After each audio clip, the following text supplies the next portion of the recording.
नमस्कार दोस्तों। मेरा नाम है शशांक और खौफनगर में आपका स्वागत है। तो आइए चलते हैं हमारी आज की कहानी की ओर। दोस्तों, मेरा नाम अंकुर है। मैं और मेरा दोस्त राहुल, हम दोनों ही उस दौरान घोस्ट हंटिंग के काफ़ी ज़्यादा शौकीन थे। हम कई जगहों पर जाकर अजीबोगरीब चीज़ अनुभव कर चुके थे, लेकिन बेगुनकुदार रेलवे स्टेशन के बारे में हमने जितना सुना था वैसा कहीं के लिए नहीं सुना था। कहते हैं यहाँ पर एक महिला की आत्मा कई सालों से अभी भी भटक रही है और कई तो यहाँ मारे भी जा चुके हैं अब तक। गर्मियों की एक रात हम दोनों इस स्टेशन की सच्चाई जानने पहुंचे। रात के 12 बज रहे थे। आसमान पूरी तरह से साफ था, लेकिन हवा बिल्कुल बंद थी। चारों तरफ बिल्कुल सन्नाटा था। वहां पहुंचते ही हमने सबसे पहले स्टेशन के खंडर बने वेटिंग रूम में अपना कैमरा सेट किया और एक कैमरा और लाइट अपने साथ लेकर चारों ओर नजर दौड़ाने लगे। शुरुआत में सब कुछ सामान्य था। स्टेशन सुनसान था, बस झिंगरों की आवाजें आ रही थी। हम दोनों ट्रैक के पास खड़े थे। कैमरा ऑन था और राहुल हर चीज रिकॉर्ड कर रहा था। गर्मी के बावजूद हवा एकदम बंद थी, जिससे माहौल और अजीब लग रहा था। करीबन 1 बजे माहौल में हल्का बदलाव हमें महसूस हुआ। हवा अभी भी नहीं चल रही थी, लेकिन गर्मी के बीच एक हल्की सी ठंडक महसूस हुई। मैंने राहुल की ओर देखा और बोला, तुझे कुछ अजीब लग रहा है क्या? उसने हल्के से सिर हिलाया, लेकिन कुछ बोला नहीं। लेकिन तभी बहुत धीरे धीरे कहीं दूर से एक हल्की सी सिसकने की आवाज सुनाई दी। इतनी धीमी कि कुछ सेकंड तक मुझे लगा कि शायद मेरा दिमाग मुझे भ्रम दे रहा है।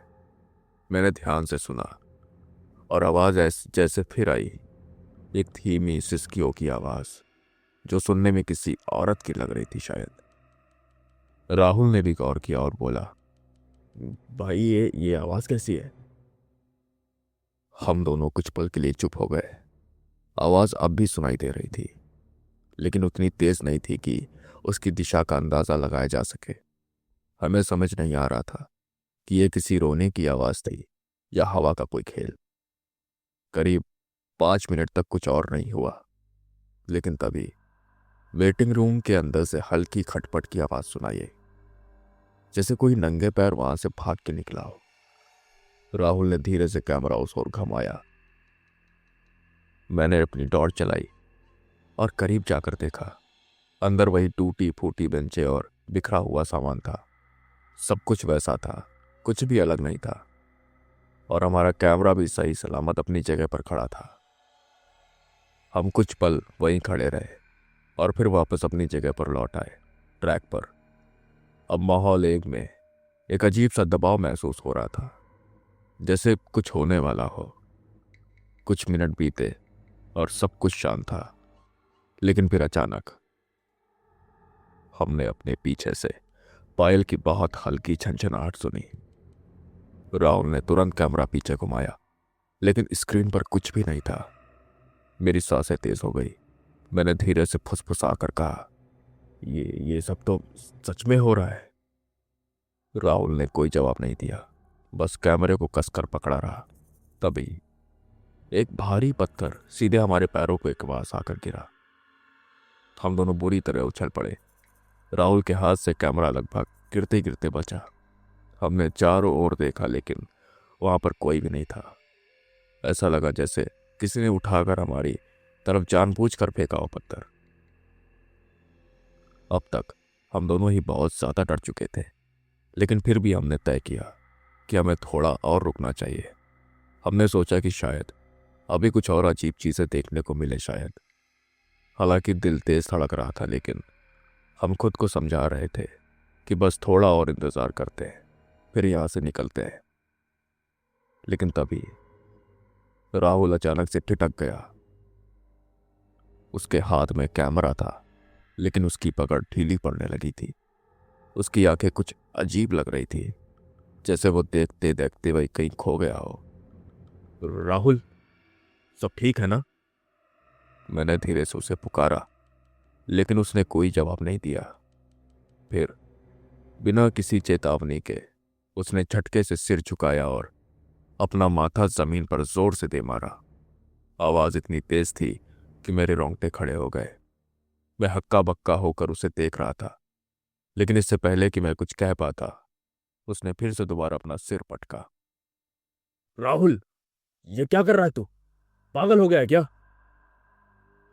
मैंने घबरा कर उसे पकड़ने की कोशिश की, लेकिन उसने इतनी तेज ताकत से मुझे धक्का दिया कि मैं सीधे कंकड़ पत्थर से भरी जमीन पर जाकर गिर पड़ा, जिसके कारण मुझे भी बहुत चोट लग गई। अब राहुल को देखना डरावना लग रहा था।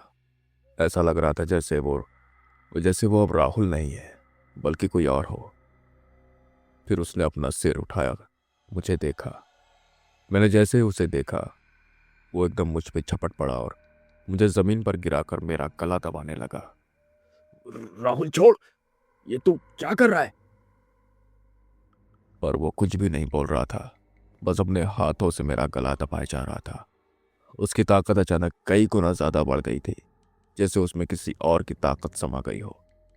मैंने पूरी कोशिश की खुद को छुड़ाने की, लेकिन उसका पकड़ना लोहे की जकड़ जैसा लग रहा था। मेरी सांसें फूलने लगी, आंखों के आगे अंधेरा छाने लगा। फिर अपनी सारी ताकत लगाकर मैंने अपने घुटने से उसे जोर से मारा और किसी तरह से उससे पीछे ढकेला। राहुल पीछे गिर पड़ा, लेकिन उसके चेहरे पर कोई भाव नहीं था। अब मुझे साफ समझ में आ गया था कि अब राहुल ये नहीं था, बल्कि कोई और ही था। फिर मैंने राहुल को वहीं छोड़कर भागना शुरू कर दिया। डर ने मेरा दिमाग सुन्न कर दिया था। पैर खुद ब खुद आगे बढ़ रहे थे। पीछे से तेज राहुल के चीखने और हंसने की आवाजें आ रही थी। मैं हाँफते हुए स्टेशन से दूर भागता गया। पीछे पलटकर मेरी देखने की हिम्मत नहीं हुई। बस एक ही ख्याल दिमाग में था, मुझे यहां से दूर निकलना है। किसी तरह भागते भागते मैं स्टेशन से बहुत दूर निकल आया। पूरा शरीर पसीने से भीग चुका था, लेकिन डर के मारे अब ठंड लग रही थी। भागते भागते मैं ऐसी जगह पहुंचा जहां मुझे अगल बगल 2-3 घर बनाए दिखाई दिए।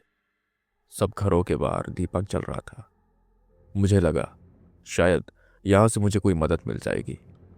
मैं फिर एक घर की ओर दौड़ा और दरवाजे पर जोर जोर से खटखटाने लगा। कृपया मदद कीजिए, मेरा दोस्त मर जाएगा।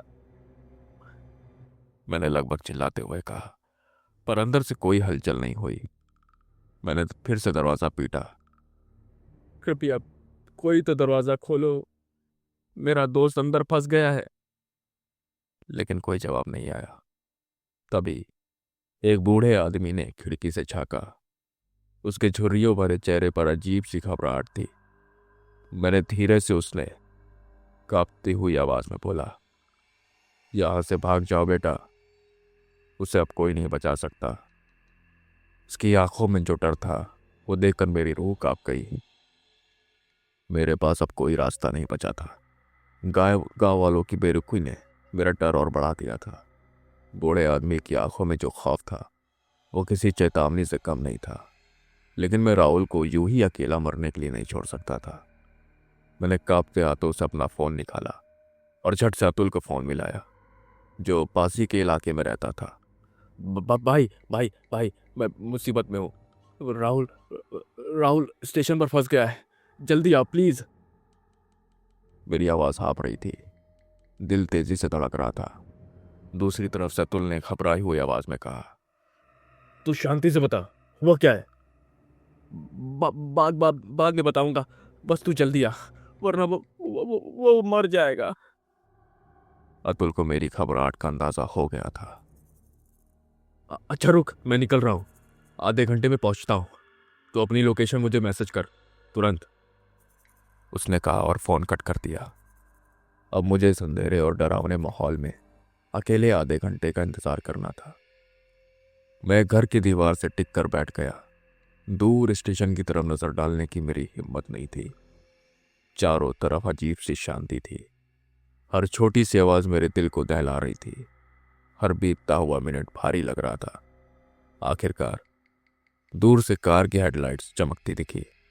अतुल तेजी से कार से उतरा और मेरे पास आया। अब बता, क्या हुआ है? मैंने उसे तुरंत पूरी कहानी सुनाई।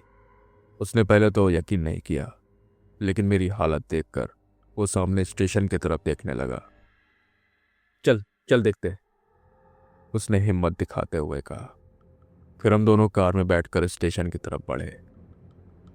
पर वहां पर कुछ भी नहीं था। न कैमरा, न कोई सामान, और ना ही राहुल। चारों तरफ वही वीरान खंडहर और गहरा अंधेरा।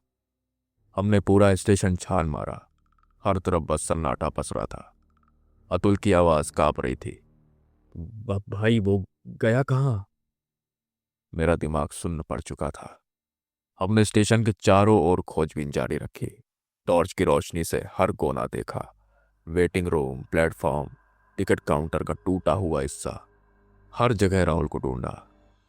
और फिर अचानक रुक, उधर देख। अतुल ने झाड़ियों की ओर इशारा किया। हम दौड़कर वहां पहुंचे तो हमने जो देखा उससे हमारे पैरों तले जमीन खिसक गई। राहुल झाड़ियों में घायल अवस्था में पड़ा था।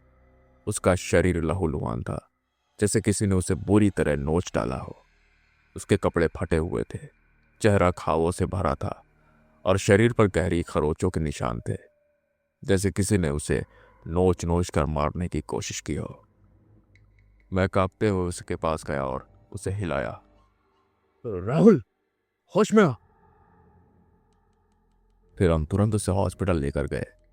डॉक्टरों ने उसे आईसीयू में भर्ती किया, लेकिन कुछ घंटों बाद राहुल की मौत हो गई।